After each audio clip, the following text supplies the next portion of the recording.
이 시각 증시 헤드라인입니다. 대형 IB UBS가 크레디트 스위스를 인수하기로 결정하며 블랙 먼데이를 피했지만 잠재 리스크를 주시하며 시장은 밀립니다. 특히 홍콩 시장 내 신종 자본증권 등 채권 우려가 불거지며 HSBC 등 은행주 중심으로 하락 나오며 항생지수가 2% 넘게 밀립니다.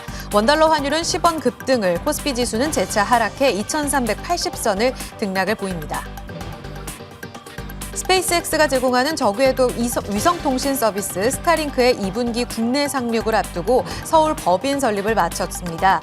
국내 우주 스타트업 기업 이노스 스페이스의 민간 발사체의 시험 발사가 순조롭게 진행되며 우주항공, 위성통신 관련주들이 오릅니다. AP위성과 인텔리안테클은 신고가를 세웠습니다. 바이오주들의 추가 상승이 돋보입니다. 현지 시간 20일 스위스에서 열리는 유럽 최대 규모의 컨퍼런스 바이오 유럽 스프링에 참여하는 카나리아 바이오는 난소암 치료제 판권 계약 미팅 기대감에 연중 최고가를 쓰고 내달 미국에서 열리는 미국 암 연구학회에 참가하는 박셀 바이오는 항암 치료제 임상 결과 발표를 대기하며 거래에 동반한 급등입니다. 불공정 거래 의혹 속에서도 2차 전지주들의 선별적인 상승이 나옵니다. 장중 밀렸던 에코프로비엠과 에코프로는 낙폭을 줄여 현재 상승으로 돌아섰고 양극재 빅4 중 하나인 코스모 신소재는 재차 신고가를 쓰며 11만 원 목전까지 갑니다. 이수화학, 석경 AT 등 전고체 배터리주와 장비주가 함께 상승합니다.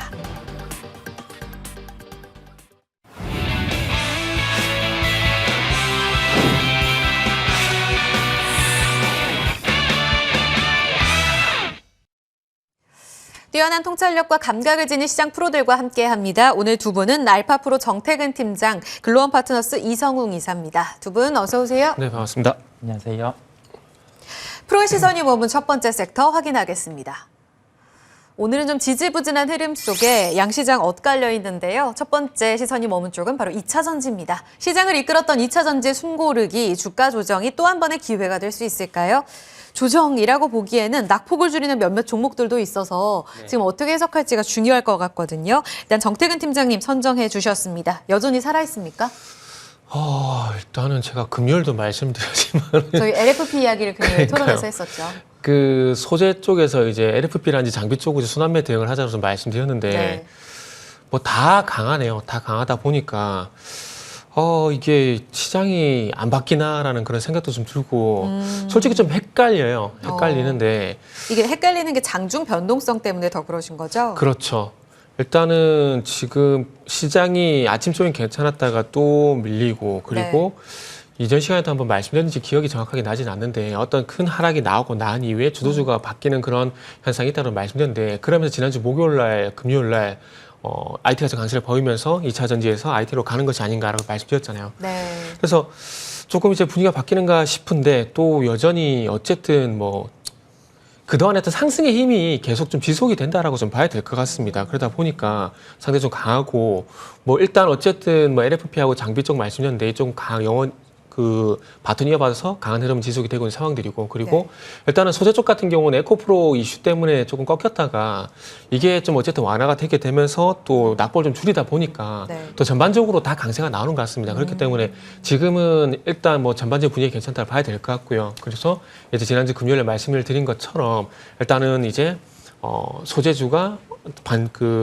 낙폭은 축소했지만 그럼에도 불구하고 추가 상승이 나올지 대한 부분들은 뭐 다시 한번 지켜보자는 말씀을 드리도록 할게요. 여전히 변동성이 있기 때문에 확언하기가 어려운 장이다. 그렇죠. 그 에코프로 이야기를 안 할 수 없거든요. 오늘 이슈의 중심에 있었고 변동성을 키운 것도 사실 에코프로의 개별 이슈 때문이었잖아요. 지금 불공정 거래 의혹 때문에 압수수색 들어갔다. 근데 주가만 보면 악재 딛고 일어서는 거예요. 지금 20만 원까지 올라서면서 외국인 쪽에서는 지금 에코프로 BM 순매수 매수 1위에 올라서고 있거든요. 오히려 양극재 안에서 LNF가 더 밀립니다.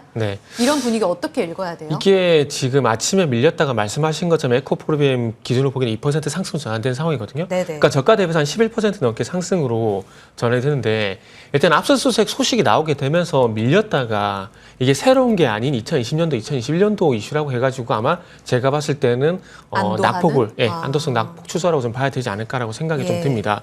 뭐 결론적으로 여기에 대해 말씀드리고 싶은 부분은 추가 혐의에 대한 조사는 어쨌든 사법부의 몫이라고 생각을 합니다. 사법 몫이라고 생각을 하고 그럼에도 불구하고 조금 쟁점 그럼에도 불구하고 조금 이제 에코프로뱀이란지 에코프로 그룹을 갖고 계신 분들 같은 경우에는 그래도 이게 어떻게 좀 전개가 어떤 부분을 좀 봐야 될지에 대한 부분들을 좀 봐야 될 것 같은데 일단 내부 정보를 이용해서 다른 주식 거래 매매 의혹이 나왔기 때문에 또 이런 추가 혐의가 나왔기 때문에 또 새로 조사를 들어간다라고 보시면 될 것 같아요. 이전 같은 경우 지금 2심이 앞으로 진행될 예정이지만 어쨌든 이 전 이 회장이 어쨌든 이제 사업부에서 1심에서는 뭐 징역형이 나온 상황들이기 때문에 네. 거기에 2심이 진행되고 있는 거거든요. 그래서 거기도 이제 살펴봐야 될 부분들이 이제 범죄 은닉 관련된 어떤 그 법률에 의해 가지고 현재 적용 혐의가 좀 적용이 됐는데 아마 앞으로도 마찬가지로 봐야 될 것 같아요. 이제 미공개 정보를 이용한 주식 거래 이용에 대한 부당 이득 취득에 대한 세 가지 요건을 봐야 되는데 이게 정보의 미공개성이란지 직무 관련성이란지 미공개 정보 이용을 해가지고 주식 거래한 게 사실인지 요거는 뭐 검찰들이 밝혀낼 부분들이고 이런 혐의가 나왔을 때 결국 판단은 소위 말하는 법원에서 해야 되는 사법부 판단의 몫이기 때문에 일단은 어쨌든 한번 법의 심판을 봐야 되지 않을까, 판단을 하면 맡겨야 되지 않을까 생각이 좀 들어요. 네. 그리고 중요한 거 내부 정보를 그러니까 회사 임직원들 같은 경우에는 조금 전에 말씀드렸듯이 직무 관련성 때문에 내부 정보에 대한 어떤 이용에 불문을 하고 6개월 이내 주식을 매도하게 되면은 단기 매매 차익 반환 제도라 그래가지고 이게 걸리는 부분들이 있습니다. 근데 거기다가 이제 뭐 정보의 미공개성이란지 그리고 주식 거래 사실이란지 이런 부분들을 보게 되면 이전에 신라젠 같은 경우에는 배임으로 갔었는데 이번에는 네. 그게 아니더라고요. 그래서 아마 조금 더 특별법이 있다 보니까 그쪽으로 좀 진행이 되는 것 같은데 지켜봐야 될 것 같습니다. 지켜봐야 될 것 같고 네. 중요한 것은 이게 새로운 것이 아니고 어쨌든 지나간 것에 대한 어떤 네. 재확인 정도로 봐지기 때문에 낙폭이 좀 축소가 됐고 중요한 건 우리가 주식시장에 참여하는 우리들 같은 경우는 어떻게 해야 되느냐. 이게 어쨌든 추가 상승으로 이제 그러니까 낙폭은 축소시켰지만은 이게 추가 상승이 나올 것인가 말 것인가. 이번에 어떤 압수수색 소식으로 인해 가지고 이게 조정의 빌미가 될 것인가 말 것인가. 우리는 거기만 판단을 하면 될 것 같습니다. 예단하기가 어려운 부분입니다. 법적 결과도 확인을 해야 되고요. 그 흐름에 있어서 시장의 방향성까지도 예단할 수 없기 때문에 그 이후에 좀 대응으로 가보자라고 말씀을 해주셨습니다. 그러면 오늘 좀 약한 쪽 볼게요. 생각보다 좀 빠르게 올라오고 있는 이런 에코프로 그룹주와 코스모 신소재 신고가 또 쓰거든요. 그러니까 결국 양극재는 괜찮고 오늘 폐배터리라든지 전고체 쪽 다 살아 있습니다. 그런데 배터리 셀 3사가 좀 약해요. 삼성 SDI만 지금 양봉으로 좀 전환됐습니다. CATL 매출이 작년에 굉장히 했다면서요. 이런 소식이 악재인 건가요? 아니면 배터리 셀 3사만 소외받는 이유는 어떻게 찾아야 될까요? 우선 뭐 소재단이 원래 강한 모습이 있고요. 그다음에 1분기 실적 시즌에 가까워오면서 먼저 배터리 셀 업체 같은 경우는 그 실적만큼 먼저 주가가 움직여 놨습니다. 그런 특성이 있다 보니까 이러한 흐름이 나타나는 거고 수단매죠 뭐. 양극재, 소재 또 돌다가 셀 쪽으로 올 수 있고. 그래요? 그런데 셀 3사 좀 약했었잖아요. 그렇게 강한 적이 별로 없었던 것 같아서. 네. 아무래도 셀 업체의 가격 전가력과 우리가 배터리 소재 업체의 가격 전가력을 비교를 해보면 소재 업체들이 명확하게 우위에 있다 보니까 이러한 현상이 나타나는 것으로 보입니다. 뭐 여기에서 알 수 있는 점은 2차 전지 쪽 가장 뭐 핵심이 되는 게 소재단이다 보니까 이런 현상이 나타나는 거고요. 지금은 뭐 양극재 이런 쪽 같은 경우는 선택사항입니다. 선택사항. 2, 3년치의 실적을 미리 땡겨왔고 거의 뭐 전기차의 그 상용화 시점 그 부분까지 주가에는 다 반영이 돼 있어요. 뭐 매매 관점이든 접근을 하든 그 부분은 선택사항인데 첫 번째 조정이 나오고 이렇게 반등이 빠르다는 것은 추가적으로 전 고점까지는 시도를 할 수 있는 기술적 흐름이 나타남을 우리가 알 수가 있습니다. 그래요? 그러면 하나 더 여쭤봤을 때 강한 쪽으로는 사실 지난주부터 2차 전지 안에서 LFP 트렌드에 또 시장이 좀 관심을 갖는 모습인데 여기에 불을 지폈던 게 포스코 케미칼, 우리도 LFP 소재 이제 만들겠다, 양산한다라는 내용 아니었습니까? 오늘은 조금 쉬어가고는 있지만 결국은 LFP가 트렌드가 되고 원가 절감이 핵심으로 좀 자리 잡을까요? 그게 가능은 합니다. 이론적으로 충분히 가능은 하고 우리가 지금 하이니켈 쪽과 LFP를 비교를 해보면 단가, 원재료를 치자면 한 20배 이상 차이는 나요. 기본적으로 철이랑 우리가 뭐 니켈을 비교를 해보더라도 그렇고 뭐 삼원계랑 비교를 해보면 그런데 이 비용 따는 완성차 업체에게는 필수 불가결이죠. 예. 더 낮은 가격에 차량을 판매를 하기 위해서는 필수 불가결인데 네. 차량이 주행을 했을 때 보면 우리가 스마트폰을 전에도 예를 들었었는데 이 부분이 그 추위에는 약합니다. 추위에 약한데 그 3원계 배터리보다 LFP가 훨씬 더 약해요. 그러면 여기에서는 선택사항인 거죠. 과연 그 완성차 업체에서 비용의 절감만을 위해서 LFP 배터리를 써서 실제 주행을 했을 때 별로면 이거는 할 말이 없는 거거든요. 우리가 비용 절감에서는 우위에 있지만은 주행이라든지 그러한 부분을 따져봤을 때는 LFP를 쓰는 거는 트렌드기는 하지만 그냥 일시적인 현상 그 정도로 보시면 되겠습니다. 그래요. 그러면 네. 주가 주도주로 가기에 2차전지 밸류체인 안에서는 네. 역시 하이니켈 양극재가 우위에 설 거다 말씀이세요. 맞습니다. 네. 네. 그러면 하나 더 볼게요. 순환매 측면에서 LFP와 함께 정태근 네. 팀장님은 장비도 그들의 차례가 네. 돌아올 거다 하셨는데 오늘 원준이나 윤성 FNC 같은 장비가 그리 나쁘지 않습니다. 네. PNT 하나기술도 괜찮고요. 이쪽으로는 순환매로 읽고 계세요? 아니면 에코프로가 살아났기 때문에 이쪽도 괜찮은 거다라고 해석하나요? 일단은 순환매라고 좀 말씀을 드리고 싶어요. 일단 뭐 우리가 근데 이 압수수색 소식이 공교롭게 지금 나와서 네. 문제지만 에코프로가 단기간에 한 달, 두 달 사이 350%가 올랐거든요. 근데 네. 이걸 한 달 사이에 350% 정도 오른 거면 많이 올랐다라고 인정을 할 수밖에 없어요. 언제 조정이 나오더라도 이상하지 않다라는 거죠. 그러다 보니까 개인적으로 위치가 좀 높다 보니까 네. 2차 전지가 아직 살아있다라면은 높은 쪽보다는 그래도 좀 낮은 쪽을 보는 게 좋지 않을까 생각이 들고 그냥 무작정 말씀드리는 것들이 아니라 장비주 같은 경우에도 이슈가 있기 때문에 순환매가 돌 수가 있다라는 거죠. 그래서 그런 판단에서 말씀을 좀 드렸던 부분들이 있고 그리고 지난주 금요일도 말씀드렸지만은 뭐 다이슨 이슈라든지 그리고 아워 넥스트 에너지라든지 이런 이슈들도 분명히 있거든요. 네. 그러니까 아워 넥스트 에너지 같은 경우에도 금요일에 말씀드렸지만은 미국 미시간 공장에서 초도 물량이 이제 가동이 들어갔는데 거기에 들어가는 장비들을 한국 기업들이 다 납품을 했습니다. 오늘 한 14% 강세를 보이는 탑 머티리얼 이 회사가 아시겠지만 이쪽으로 장비를 공급을 했고요. 엠플러스도 마찬가지로 거기도 공급을 했거든요.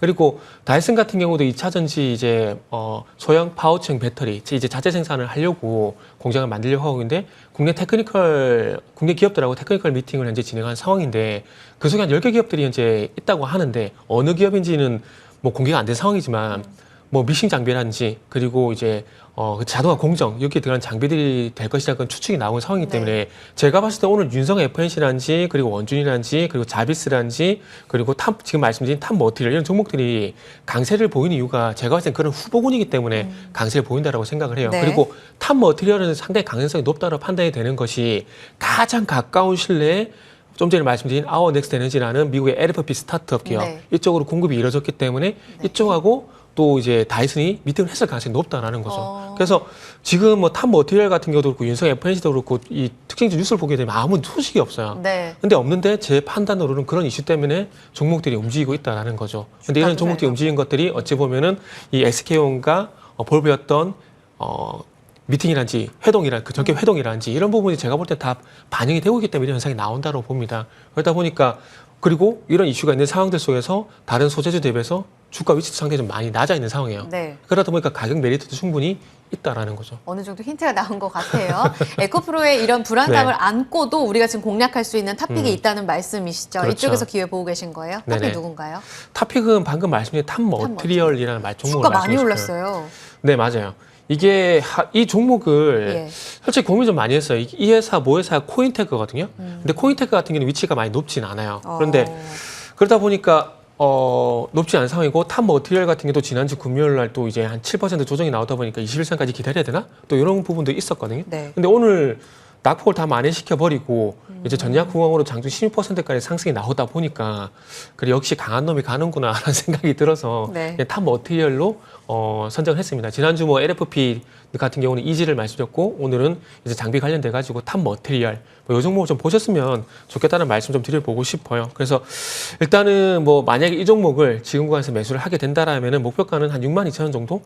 아까 제가 봤을 때가 한 53,000, 4,000 정도였거든요. 예. 근데 지금 또 한 4,000원가량의 가격이 올라가지고 아마 목표가가 지금 가격대에서 목표가 한 10%밖에 안 될 거예요. 아마 54,000원 대비해서는 아까 54,000원 대비해서는 한 20% 정도 잡은 거였거든요. 예. 그래서 지금 또 한 4,000원 올라가지고 한 10% 정도밖에 안 될 겁니다. 근데 어쨌든 여기서 기간 조정 마무리하고 다시 한번 소위 말하는 계단식 상승이 나온지를 한번 보자를 드릴 거고요. 손절가는 51,500원 이렇게 말씀드리도록 할게요. 2시 구간부터 거래가 네. 강하게 실리면서 튀어 올랐네요. 네. 지금 59,200원이 장중 고점인데요. 여기서 앞자리 바뀌는 6만 원대까지의 흐름 보고 계십니다. 장비주 안에 2차 전지 탑픽 나왔습니다. 탑 머티리얼 함께 봤습니다. 다음으로 넘어가 볼까요? 두 번째입니다. 오늘장 두 번째 프로의 시선이 머문 곳은 어딜까요? 공개해 보겠습니다.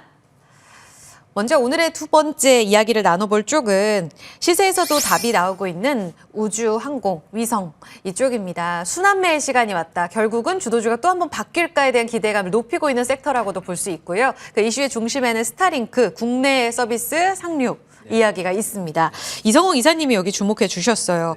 호재가 좀 많죠. 선정해 주신 이유는 우선 재료. 네, 아침에 네. 시장에 2차 전지 조정 나오고 로봇주 같은 경우도 차익 실현이 나오면서 이 자금이 그냥 시장에서 이탈을 하면 시장에 조정이 나오는 거고 이탈이 아니라 개별주군으로 유입이 되면은 시장은 개별주가 강한 장, 크게 빠지지 않는 장, 외부에 우려가 있음에도 불구하고 그런 장이었는데 우주항공 쪽으로 유입이 되는 모습을 후자로 보셨군요. 네, 확인이 되다 보니 오늘 네. 말씀을 드리게 됐고요. 예. 비록 종목들이 지금 고가를 돌파하고 윗꼬리를 달았죠. 네. 당일로는 조정이 나오고 있는데 이게 조정이 나오는 종목을 우리가 어떤 자리에서 매수를 할지 그러면 가지고 있는 걸 매도를 할지 그 여부를 결정을 할 필요가 있는데 지금 남아있는 모멘텀들 스타링크 추가적으로 우리나라 들어와서 실질적으로 국내 위성 통신 사업을 한다고 하면 여기에 대해서 매출이 확산해서 발생할 수 있는 기업들, 그다음에 여기에 더해져서 좀 국가적인 정책에서 이제 드라이브를 걸면서 좀 본격적으로 좀 저궤도 위성, 그다음에 그 대형 위성 이런 부분에서 사업이 부각될 수 있는 기업들 쪽으로 초점을 맞출 필요가 있다는 점, 선택과 집중, 이 필요한 구간이라서 말씀을 드리게 되었습니다. 말씀하신 스타링크요. 국내 네. 진출 이제 2분기부터 서비스 들어간다고 네, 하잖아요. 네. 서울 법인 설립도 이제 마무리가 됐고 네. 이제 기간 통신 사업자 신청까지 마쳤다고 합니다. 네. 이게 의미하는 바가 뭐예요? 완전히 좀 달라집니까? 의미하는 바 같은 경우는 이제 시장에서 저궤도 위성 기반의 사업의 통신사가 이제 상용화가 된다라는 네. 점이겠고요. 우리나라를 기점으로 글로벌로 확산이 될 수 있다는 점이에요. 그러면 이게 일회성이 아니라 네. 기존의 통신사를 위협할 수 있는 저궤도 위성 기반의 통신의 구도가 마련이 된다는 점이겠고요. 그러면 여기에서 생각할 수 있는 점은 우리나라 기준으로는 네. 통신 3사가 조금 불안하죠. 네. 왜냐하면 기존에 공고히 확보된 시장이 나눠먹기가 이루어질 수 있기 때문에 그 점이 불안하겠고요. 그러면 긍정적인 측면은 저궤도 위성에 대한 레퍼런스가 있는 기업, 그다음에 여기에 더해져서 통신과 관련해서 이제는 이 부분이 상용화가 확산이 된다, 공고하다라고 하면은 자율주행이라든지 그 부분까지 부각이 될 수 있겠습니다. 자율주행까지 확산시켜서 보자.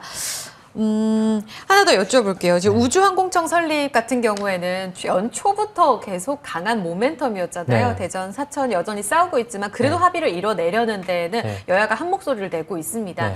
마지막, 그러니까 재료가 거의 노출되는 그 시기까지는 계속해서 신고가로 이어질 수 있는 강력한 모멘텀이라고 보세요?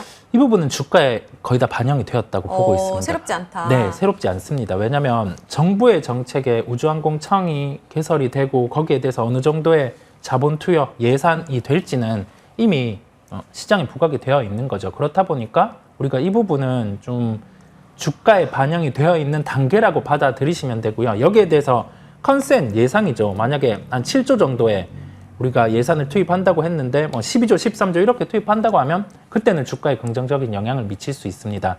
결론은 뭐냐면 정부의 정책의 가능성은 장기 프로젝트이기 때문에 주가에 녹여져 있어요. 그런데 여기에서 우리가 예상되는 자금 투입보다 조금 더 자금 투입, 그다음에 네. 이 시기를 앞당긴다라고 하면은 그랬을 때는 주가가 강할 수 있습니다.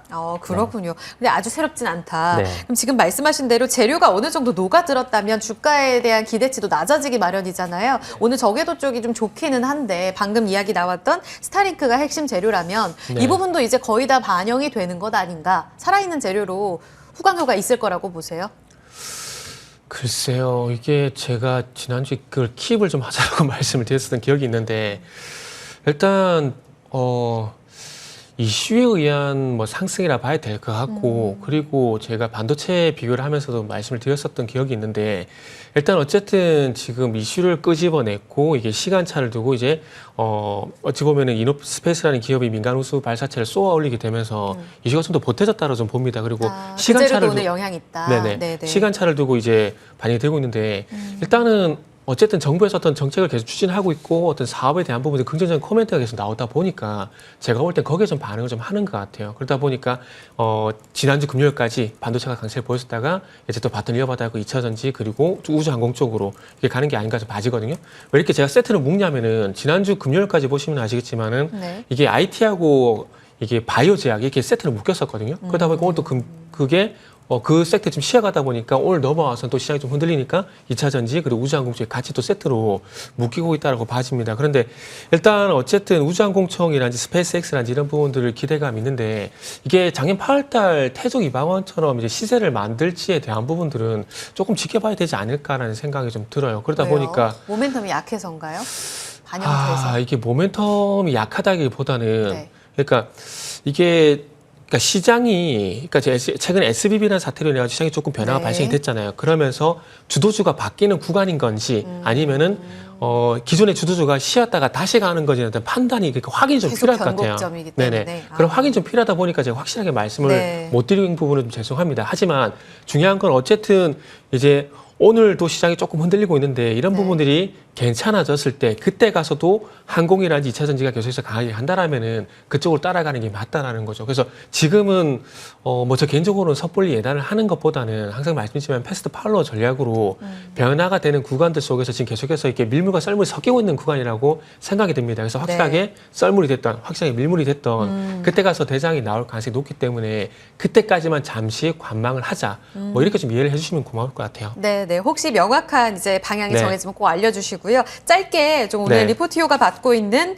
효성 첨단 소재 가볼게요. 사실 우주항공과 어떤 네네. 연결고리가 싶은데 하나증권에서 오늘 리포트가 나왔고 이 탄소 섬유와 관련해서 이 다음 단계는 우주항공 그리고 네네. 방산 쪽으로 납품 많이 될 거다. 이렇게 네네. 되면은 고부가 제품으로 들어가기 때문에 네네. 효성 첨단 소재도 다른 레벨업이 필요하다, 재평가 필요하다 이런 내용이었거든요. 그쵸. 이 시나리오 어떻게 보세요?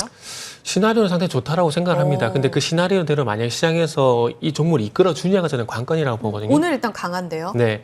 일단 맞습니다. 오늘 4.6% 장중 5%가 네. 강세인데 지금 근데 제가 말씀드리고 싶은 건 정말 좋은 리포터가 나왔고 정말 좋은 이슈가 있습니다. 근데 그럼에도 불구하고 이끌어준지를 보자라고 말씀드린 이유가 뭐냐면 주가를 오늘만 볼 게 아니라 네. 지금 날짜를 보기에는 3월 3일부터 효성 첨단 소재가 잠시 좀 쉬어가는 모습들이 나오고 있어요. 근데 그 전까지 효성 첨단 소재에 이끌었던 부분들이 중국 리오프닝 효과였었거든요. 근데 이게 끝이 나고 나서 확실하게 네. 이끌어줄 수 있는 부분들은 아무래도 전고점 돌파를 이끌어주냐.